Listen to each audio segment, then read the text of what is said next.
Welcome to another episode of the Global Investors Podcast. I'm your host, Charles Carillo. Today we have Darin Davis. He has over 25 years of real estate experience and has been involved in over $1 billion of debt and equity transactions as both a sponsor and an LP. So thank you so much for coming on the show today, Darin. And Charles, thanks for having me. I'm excited to talk to you guys today. Yeah, no, it's great. You have a very interesting story, which I'd like you to get into, but it's just awesome to have different people on. You have a number of different strategies that your firm employs that I don't think our listeners have really heard too much about, and so it'd be a great learning experience for them and also myself. Yeah, no, I'm looking forward to it. I guess being older and having gray hair like I have, I've got a lot of stories, so we don't want to go down the whole path, but I do have a couple that I really want to share with people, like how I kind of really got started in this, and then what the power of passive income did for me.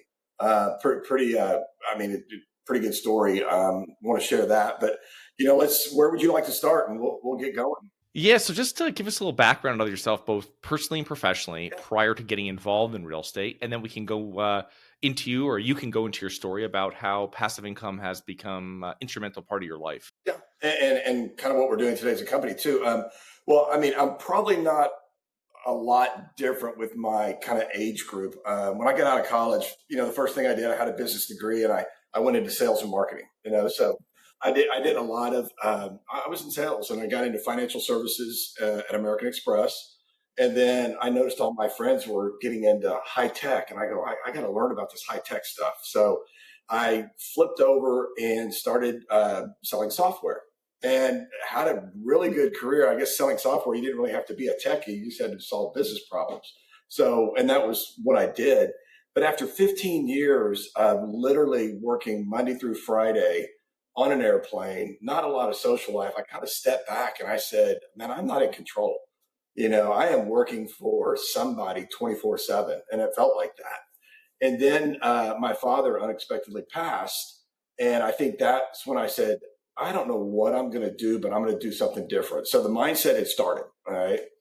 And I literally am driving down the road. I was in San Francisco at the time, working for Yahoo, driving down to San Jose. And I'm an AM radio guy listening to, that's the only thing we had for education back then in the car. There was nothing else out there really. But I heard this guy talking on this radio, and it was an hour-long interview. And I was just fascinated by what he was saying on the radio. And I'm going like, I got to figure out who this guy is. So I pulled into the parking lot, and there were still 10 or 15 minutes left on the radio show. And I sat in my car and listened to the very end. And sure enough, it was Robert Kiyosaki in 1999 or 98 talking about Rich Dad, Poor Dad, that whole concept. And I go, what is this? So I literally that weekend went and I tracked down a book because there was no internet. There was nothing really, to find it. And I read it, and I don't even really remember what it did to me, but it flipped a switch, and I did a 180. So my mindset did a 180. And then at that time I said, okay, maybe it's real estate, but it didn't really matter what it was. It was the mindset that I switched. And that started the whole thing in 2001. I think I left, I left San Francisco. We moved back to Texas and started real estate. And that's what got me going. I felt like I was in control. I'll tell you that. So you kind of escaped the whole .com explosion for the most part, right? No, I was right in the middle of it. No, I was there. I'm not going to go through the numbers, but I tell you, my valuation of my Yahoo stock was up here, and quickly it went down to here. And I think that was a huge bubble burst for me. And that's, it was just a lot of things were happening, and I just said, you know what, I got to do something different. And I literally switched. I mean, I jumped in with both feet. I didn't pause. I said, go. Yeah. The only person I think that navigated anywhere was Mark Cuban, who sold out to Yahoo, and he's like right at the right time. And yeah. I've got a story about that too. I was sitting, and I'll be really quick. I was sitting in the broadcast.com offices interviewing for the position that I took at Yahoo.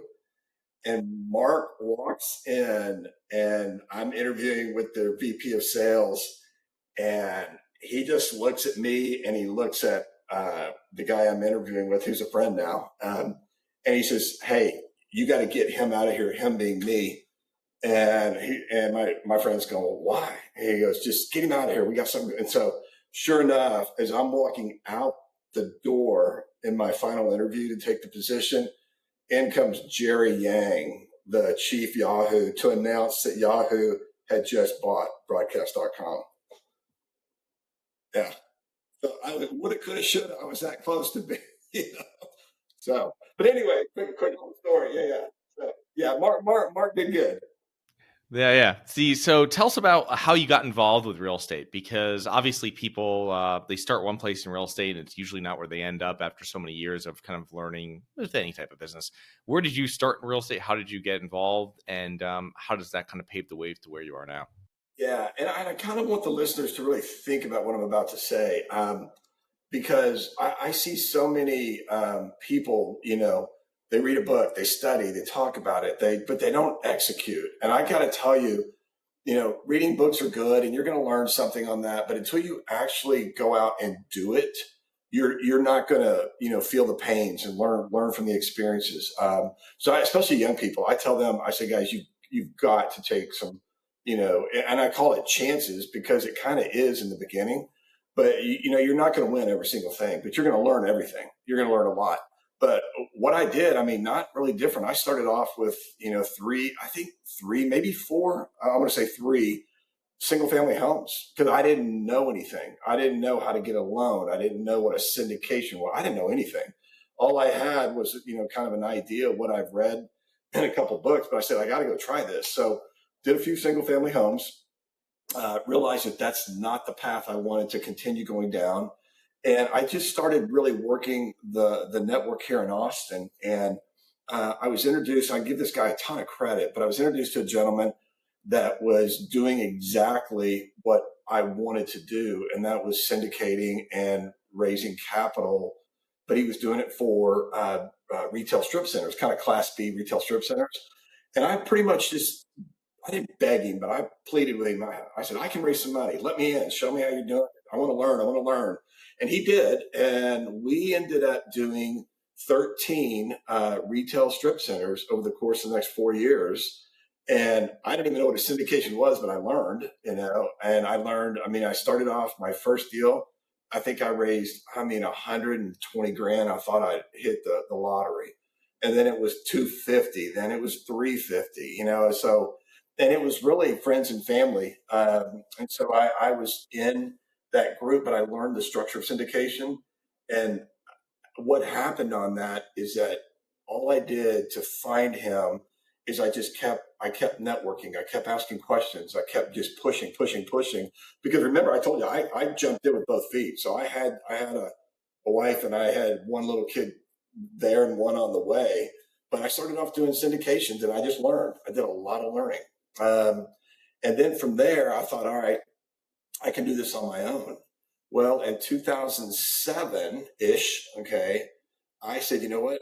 I want to go bigger, all right? And I want to do multifamily because I figured out the math and the metrics and everything that was working.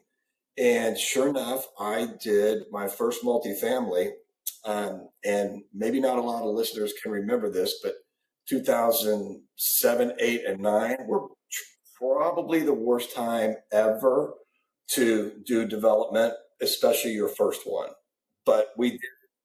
And there's a story behind that. We did it. It was a huge success, but the hardest thing I'd ever done to date, and ended up being one of our best assets we ever had. Cash flowed. Investors loved it. And that really launched the company because we did so well on that one. And then we just carried that forward for the next decade. And here we are today. How are you able to get financing during that time? That was the one thing I was involved. I bought my first multifamily in '06, and it just, not that it was just a straight blood bath, but the thing is, there was no lending, like literally no lending. Even private money lenders were like, whatever you paid for something, I'll lend you like 50% on it. You know what I mean? Like not, there's no market value. There's just like, it's very, very low. I had one bank give me a 15%. They offered to give me a 15% loan to value loan that I'd worked with for 10 Really? years. And you're just like, it's just like insane. Like, you're just like, there's nothing like that. So it's just like, how did you get financing? Well, okay, so and here's the story, and this is why I really stress people, man. Just you've got to ask questions. So sure enough, I have a very large, well-known lender who is going to give me. I have a term sheet, okay, and that's pretty. When you get a term sheet, yeah, it's pretty good. Well, things were getting a little salty there, and sure enough, I'm talking to them, and they're acting like, you know what, we'll be fine, we'll be fine. Well, sure enough, a couple of weeks later, I get a letter, no phone call, no nothing. We're going out of business, okay, and yeah, and I said, but no, no, no, I had like 700 grand into this deal already personally. Okay. It was a lot. It was a whole lot of money for me at the time. And I said, but I have a term sheet. We're going forward. They said, no, we're not. We're shutting the doors. I had no money. So I'm sitting here with a piece of raw land, architect, engineer, due diligence, all into it. And I go, nobody's lending. So I kept literally asking people, what do I do? What do I do? And a guy that I met said, have you ever heard of HUD? And I go, yeah, Section 8. That's the first thing that came to my mind. And they said, no, no, no. This is where HUD will insure the loan from the lender. So I said, okay, tell me more. Well, after, a year of construction virtually stopping or acquisition stopping, and you saw it firsthand as well, HUD became the preferred tool to use to get lending because lenders said, wait, if HUD will insure the loan, then I'll make the loan to this guy. Now, I still had to go through underwriting and everything, but all of a sudden I learned about HUD financing or HUD loans. And for people that were back then, I mean, HUD was the Cinderella of the party because nobody else was lending. So if you could get a HUD insured loan, and the terms were really good, it wasn't easy to get, the loan, but the terms were really good. And we were one of the only projects in the whole city of Austin come out of the ground in 2009. Uh, and it was just because the lending was tough, but the HUD programs were working for people, and that's how deals got done back there for a couple of years. Oh, yeah, it was. We were doing some house flipping at that point too, and it had everything had to be able to. When we looked at it, had to be able to be approved for FHA. You know what I mean? Like if it didn't, if there was any question, I remember one time we were walking this place and like the stairs were like a little bit off, and we're like, I don't think this is going to get approved. We're like, nope, out here, because it was the only thing that was lending. You know what I mean? Like you had to be Yeah. very very aware of that, and it was amazing that if you bought anything 5+ units, which you can't get FHA for. I mean, it was just something that was like, those things would be like half the price of like a 3 family or 4, you know what I mean? It was just because there's the financing ran the whole thing. So it was just the government was the only backstop there to do any deals and keep something going, which most of it stopped. Well, and a little sidebar on this is that the I wasn't an experienced developer, and so HUD was a little kind of wait a second. But what we ended up doing to strengthen our ask on this is that I partnered with the city of Austin and we implemented some affordable housing. So when HUD saw, oh, they've got the city involved with them, they've got some affordability, which we really like. Now that raised the bar. Okay. So they said, wait, okay, this guy may not be the most experienced apartment guy, like zero to date, so, but he's in a growth market. He's got the city of Austin backing him. He's got grant money from the city of Austin. He's going with some deep affordability. We like that profile. And so we're going to back that loan. And that's how we did it. So I will tell your audience this, my back was up against the wall. So we had to ask questions. We had to be resourceful. I had a guy ask me one time, he goes, well, tell me about your underwriting on the deal. I said, have you ever had a gun pointed at your head? That was underwriting. Okay. I go, there was no underwriting. You figured out how to survive, because if I had to underwrite that, nobody would, people were going like, well, this doesn't make sense, but we did it. It worked successful, but we were just super resourceful. We got the city involved. We put the affordability component. We got HUD involved, and to this date, it's still one of the best investments we've ever done. Do you have money sitting in the stock market and you're worried about it? Or worse, you have money sitting at the bank, not keeping up with inflation? My name is Charles Carillo, founder and managing partner of Harborside Partners. And since 2006, I've been investing my money and my family's money into income producing properties. These are real assets, real properties with real addresses that produce real cash flow. At Harborside Partners, we provide passive investors who love real estate with a turnkey investing solution. If you want to put your money to work in real estate but can't find deals, don't have the time to get funding, and the last thing that productive people want to do is manage real estate. We find the deals, we fund the deals, and we manage the tenants, the termites, and the properties. Partner with us at investwithharborside.com. That's investwithharborside.com. Go to investwithharborside.com. If you love real estate, you like the idea of passive income, and believe that income producing properties will appreciate over time, go to investwithharborside.com. That's investwithharborside.com. So this is the HUD affordability P3 strategy. Is that what it is, where you're partnering with a public? Yeah.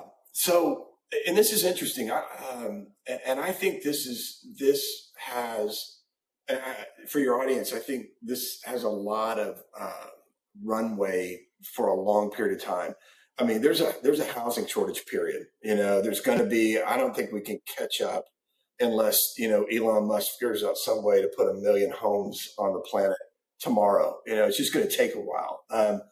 But what's happening, like here in the state of Texas and Florida, where we do some business also, is the working with the local governments, where you're providing some affordability, and in return, they will give you some concessions. And what's happening here in the state of Texas is that you're getting property tax concessions or reductions or elimination for depending on how deep and affordable. Now, from an investor standpoint, here's something to really think about. And if you're talking with a sponsor that does these programs, if you think about your expenses, and today insurance and property taxes are just off the chart, especially here in Texas. We have, between tornadoes in the north and the Gulf of Mexico and hurricanes in the south, Texas is in an interesting spot.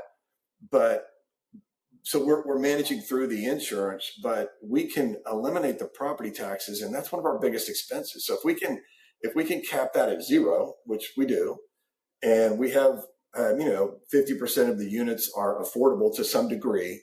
Well, think about this: if your median family income rises 3-4% a year over year, well, think about that spread between flat taxes at zero and your revenues just keep ticking up. Now, it's not great in the first 3 years. It's kind of it's good. But boy, you hit year 5, 6, and 7, and that spread gets bigger, bigger, bigger. And that's how you're rewarded as the investor group or the sponsor group, is that affordability really starts kicking in from a return to the investors several years later, but it's really strong. So other than the ability of, there's some great terms that come with HUD debt. Can you just give us like a little overview of some of the pros and cons of obtaining HUD financing, whether this is for ground up development and or for financing acquisitions? Yeah. Well, first thing I will tell you, it's not easy to qualify on your first deal. Okay. So finding out, there are groups out there that are HUD centric or HUD focused. So understanding sponsors that are looking for equity in the HUD world, it's a great way to learn about how HUD is structured. So if you're ever, wanting to get into it as a sponsor, it's a little hard, but once you're in, you're in. All right. The other thing is from the LP investor, here's some of the key metrics on this. One, it's typically an 80-20 leverage. So, most banks are in the, 70-ish range, 75. So the deals, when you're getting HUD financing and you're getting 80, 81, 82% leverage in a more normal market, that's pretty strong. And, you're getting that at 4.5%, 5%. That helps the deal metrics quite a bit. The other thing is that on a construction new development, you can get a 40-year AM. All right. So going from a 30-year to 40 or 20 to 40, that really improves your cash flow. It really helps, from an investor return. On an acquisition of a HUD, you can get 35-year AM. So it's pretty strong. Now, these things are there's the downside to them is once you're in them, you don't really put HUD debt on it unless you're planning on holding it for 5+ years, because there is a yield maintenance expense or a prepayment penalty, and that burns off after years. But in the first year, it can be as high as 10% in the first year. 1098, something like that. So there's some pros and cons on it, but it's when you look at your leverage and you look at your amortization schedule, and you typically have a little bit lower rate, it really can get really attractive, especially when the leverage piece comes in. In today's market, HUD is back to the 2008, 9, 10, where HUD's kind of the darling of the party right now. A lot of people are looking for that HUD financing. Yeah, the couple things I've heard too about it, and you can correct me if I'm wrong, is that number one, it takes a while to prepare to get the deal done, and then number two is I hear that you can only make distributions to your investors twice a year. Is that correct? Good, very good questions. Yeah, and let's go to the first one. The approval process can be lengthy. Okay, so you don't really see acquisitions using HUD financing, because if there's a deal out there for sale, it's really rare when the seller is going to go, oh, it takes you 6 months to get approved with a HUD. Well, I'm not waiting 6 months. Okay, now there are some scenarios that you can do that. Uh, Getting approved on the construction can take 6 to 9 months. So depending on, your carry cost and what you're doing now, but again, the terms are really good. But if you have the ability to carry through that, best case scenario, 5 months, probably 9 months, it can be a very attractive deal. Now, the distributions, um, they used to be twice a year, every 6 months. That has changed. It is more frequent now. And I wish I knew the frequency, because we have sold all of our HUD product in the past. We think we have. Well, I take that back. We have one product that just finished construction under HUD, but the distributions I know at least are quarterly now, and they may have gone to every 2 months. Don't hold me to that, but it is far more frequent than twice a year. Okay, great. As we're kind of one more question about from moving on from development was that development is, I mean, there's a lot of moving parts, and what are some of the main factors developers must be aware of or pay strict attention to when they're developing a project, maybe specifically a multifamily project? Yeah. So just for clarity, we are not a development shop. We'll co-develop and we'll GP sometimes, but we're primarily LP equity. So we provide the equity, usually 50% to 90% of the equity, depending on the project. So, but from a development perspective, the last 10, 11 years prior to the last year and a half, there's been such a growth mode, here in the state of Texas. Just our supply was incredibly low. The net migration was incredibly high. The jobs are coming in. We just had, massive amounts of people relocating here over the last 10 to 12 years. We're still leading the country in job creation and net migration, but not at the pace we were for, the past decade, on that. But for developers, the things that are super important if you're an LP investor looking to invest, you really want to make sure that all of their entitlements are complete. Okay, because going through an entitlement process, and that's your water, your wastewater, your utilities, your zoning, all of that. If you're talking to a developer and you're looking to fund into a deal, making sure that all of the entitlements are done is super important, because if it's not, one small thing in a government scenario hold the project back months, if not a year or more, and then you're in the dead zone, and then there's nothing you can do, and the entitlement process is a big deal. That would be the number one thing. Make sure that your sponsor has all of the entitlements. And the other thing is, development is not easy. So really, when you're talking to a sponsor who does development, really check their track record. Make sure they've had successful projects in the past. No, that's a lot of great information there. Before we get into your passive investing story, there's one other strategy that your firm employs that really haven't spoken too much about on our podcast here, and that is with preferred equity. And can you give us like an overview of what preferred equity is and how your firm is able to offer that and work with that with your investors and with some of the deals you do? Yeah, and I love it.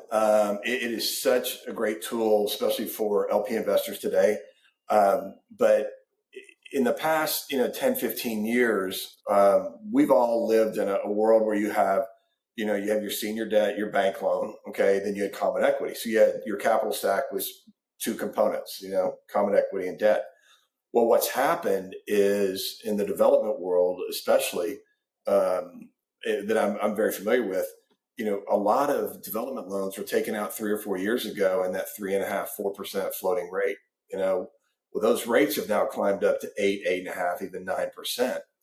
And what's happened is a lot of the interest reserves have been utilized. A lot of the contingency money's been utilized because you've had this perfect storm where interest rates are high, leverage is low, valuations are lower, rents are flat, supply is a little high right now, and the developers have great projects. They're in great locations in great areas. They need what they call rescue capital, or they need some high octane oxygen, capital. But what pref equity is it fills a gap. And where it comes in is it's usually 10% of the capital stack, maybe 15. It's never more than the common equity because the common equity sits behind the pref equity. Now, the pref equity is pretty straightforward. It comes in, it fills that gap of that capital that's needed for the project to get complete, leased up, and stabilized. And these projects are anywhere from 3 to 8 million. They come in, and the pref equity gets a return that pays out quarterly. So if I'm putting pref equity in the deal, I'm not getting the upside that the common equity might get, but I'm getting a finite return at a finite date. So it feels like kind of a second loan on a home or mortgage. You get a higher rate. Our investors are getting anywhere between 11 and 13, 14% on this, but it's secured by the asset, and it sits in front of the common equity. So it gets fully paid before the common equity does, and it's coterminous with the senior debt. So when the loan matures and the sponsor or developer needs to get permanent financing or sells it, our capital and any amounts that have not been returned to us get fully paid before any of the common equity gets paid. So we have that safety net behind us. So, and it's really good because it's short-term money. You're kind of sitting on the sidelines waiting for that next bigger opportunity, but you're not sitting there holding cash doing nothing. And pref equity deals are 18 months to 30 months. They're not long term, because when the loan matures, you're out. And that's what's been really our investors have been very intrigued by, hey, it's short term, it's secure, it cash flows, it's in a great asset. We like it. Let's put the money to work. Yeah, so that's great. So for example, for listeners, if you had senior debt, first mortgage being say 65% loan to value, then you had Darin come in at 15%, so he's making up between 65 and 80%. That's coming on out of pref equity, and then you have your common equity, which is your investors. So pretty much they're secure unless more than 20% is cut off the top and then goes foreclosed, something like this. But they're getting a return higher than the senior debt, and they're getting a fixed return, which may be higher than common equity today. You know what I mean? Because stuff's getting haircuts. You bring up a good point. We're still underwriting development deals, and we're not seeing anything that pencils into the teens at all. I mean, we're seeing 10, 11, 12 for the common equity, and we're just going, why would we go do common equity at 12 when I can get 12 on a preferred from a project that's already in the works that maybe is 90% complete or is stable or is leasing up right now. So that's a good point. I mean, there's not a lot of common equity that actually makes sense. Now there's going to be a unicorn out there. I'm not telling people to, say no, but it's going to be, 1 in 10 or 1 in 20. So, Darren, I want to you have a story about passive income that is very personal, and if you don't mind sharing it, it tells about go into exactly how it affected you and your family. Yeah, I couldn't tell this story a few years ago, but I can today, and it's pretty powerful. And I'll tell you, I'm going to backtrack a little bit. When I heard that radio program in California, and it was Rich Dad Poor Dad, it just shifted the mind. And of course, my girlfriend at the time, to be my wife, I just was excited. I said, you gotta read this book. You gotta read it.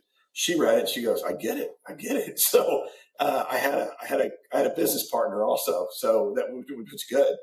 But we had both grown up in a paycheck to paycheck kind of households, and we both were like, we don't want to be that as we get older. What can we do different? And so we said, we're going to do this. And we I left my job, she left her job, and we started this. But we started building this real estate passive income strictly to not have to work. And we both wanted to spend time with our kids because both of us were latchkey kids growing up, and for people who don't know what that means, that's, we came home to an empty house I got off the school bus and came home and there was no parents there, and she had the same thing. We just wanted to change all that. So we said, we're going to build this passive income. Well, we spent 10 years, kind of testing what model worked the best for us. And sure enough, the multifamily that we started in 2009 was really where it really started. But we started building this passive cash flow from multiple real estate projects, and things started going pretty well. And we're going like, wow, we do this for 10 more years, we could probably be set, And so, but, God has a strange way or the world has a strange way of throwing you some curveballs. And my wife got diagnosed with cancer. And by the time we really discovered what was ailing her, she was already at stage 4. And we had 2 young children, and um, they gave her 2 months to 6 months to live. And it was like, God dang it, what do we do? Not even thinking about finances at the time. It was all about, how do we prolong her life? What do we do? So we literally, and this is where, this nonprofit that we just established a couple of years ago called Never Quit, she just kind of looked at me and said, you know what, we're going to figure this out, and we're going to figure it out. Fast forward, um, she lived for another 4 years, 4.5 years. So she beat all the odds. All right. But what happened in that 4 or 5 years is I spent a ton of time with her, um, for treatments, and we were going from Austin to Houston at MD Anderson, which I give them a ton of credit. But we were not constrained to the insurance program or the finances, because we had spent 10 years building passive cash flow.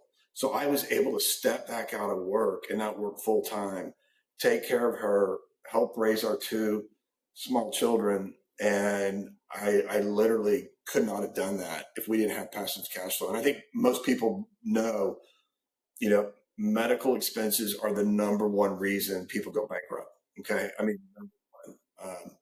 And we saw it firsthand. We were just so fortunate that we had, done what we had did, not knowing how we were going to need that or use that.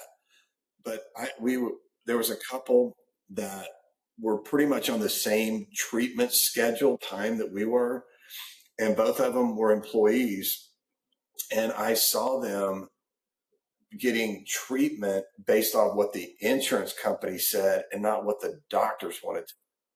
But they didn't have the resources to go pay for the program that the doctors wanted to do.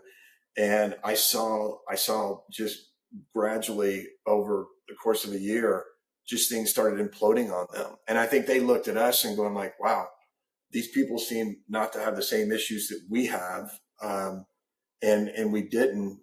And that passive cash flow literally saved my family's lives. I mean, it hands down. Now, fast forward to today, here we are 5 years later, and it continues to grow, and it just keeps continuing to grow. But everybody is going to face a life crisis at some point. I mean, 10% of the people on this that are listening to this podcast have gone through the same thing I've gone through in some form or fashion. And by the time they're 60 years old, it's going to be 50%. So the probability that it's going to happen to you is fairly high.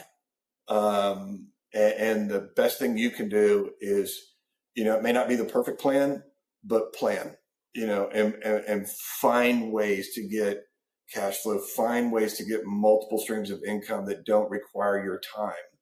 Because I can tell you firsthand, if we had not done that, my life would be drastically different today. Drastically different. My kids' life would be drastically different. Yeah, that's a very powerful story. Happened to my uncle 2008, and I remember he had a business, insurance business he had set like a business. He didn't really have to do anything with it. And when it happened to him, his family could be with him. It wasn't something, just like you were saying. It was one last thing they had to worry about, and he was able to spend more time with his family and travel and do the things he wanted to do in his last months and days. So it's powerful. I mean, it's a powerful thing. And like you said, most people will be affected by it for years to come, but, or know someone that has, but it's also one of the things is that, you're going to go through one way or another, having that consistent income, something you're generating something outside of your retirement account and your job, you know what I mean? Another income stream that's coming. It's very powerful. You know what I mean? No matter how small it is, it can help you. Yeah, and it doesn't have to be real estate too. I mean, there's so many. I mean, for me, back 20, 25 years ago, there wasn't a lot of ways to generate passive income. I mean, there was, but real estate was the go-to. I mean, today, if I was starting all over, I don't know that I would 100% be all in on real estate. I would probably be doing 2 or 3 different things, just understanding market dynamics and diversification and. But, there's opportunities out there. So I think for people today, it is far easier to do that. You just got to do it. You just absolutely got to do it. So, Darin, thank you so much for sharing about your business and also about your personal life. And how can our listeners learn more about you, your company, what you guys do, and possibly connect with you? Yeah. Do you know who Karl Rove is? That guy on the when he takes his little whiteboard and he puts it up here and writes up on it. So it's clubcapital.co. Okay. Yeah. And I'll tell you there's a Pref Equity 101. It just gives you some foundational stuff about pref equity. There's another document on there. I mean, there's a lot of resources, but I think that one, since we talked about pref equity, and I think something else is super important. I've seen this here. There's been a lot of syndicators in our local market that started 5 years ago, 6 years ago, that are pretty much out of business today. They didn't have the experience or plan correctly, whatever. We also have a document on there on, I think, the top 10 questions you should ask every potential sponsor that you may invest. Pick those up, and those 2 things alone can really give you a lot of insight on pref equity and sponsor opportunities. Yeah, the one last thing on the pref equity is that I find out that most pref equity is coming a lot or partially from family offices. So it's something that they're doing it for a reason. This is smart money. So it's something that start thinking more about your finances like that. I think pref equity is another tool you can put in your toolbox for building wealth. That is so true. I got an email this morning before we got on here, a family office out of Chicago wanting to set up a call with us next week. Yeah, they want to be in Texas and they want to get in the door. Right. Yeah, they're looking for exposure to it. They're looking for a return that's higher than what they would be getting elsewhere. However, they don't want all the risk of coming on in the common equity side. So it's a very interesting, very important piece, especially now, and it's not going away anytime soon. Thank you very much. I will put all those links into the show notes, and I'm looking forward to connecting with you here in the near future, hopefully. Man, I'd love to reconnect in about 6 months and give you an update on what pref equity is doing. And I appreciate it, Charles. Thank you so much. Thank you. Have a great rest of your day. All right, you too. Bye-bye. Hi guys, it's Charles from the Global Investors Podcast. I hope you enjoyed the show. If you're interested in getting involved with real estate but you don't know where to begin, set up a free 30-minute strategy call with me at schedulecharles.com. That's schedulecharles.com. Thank you.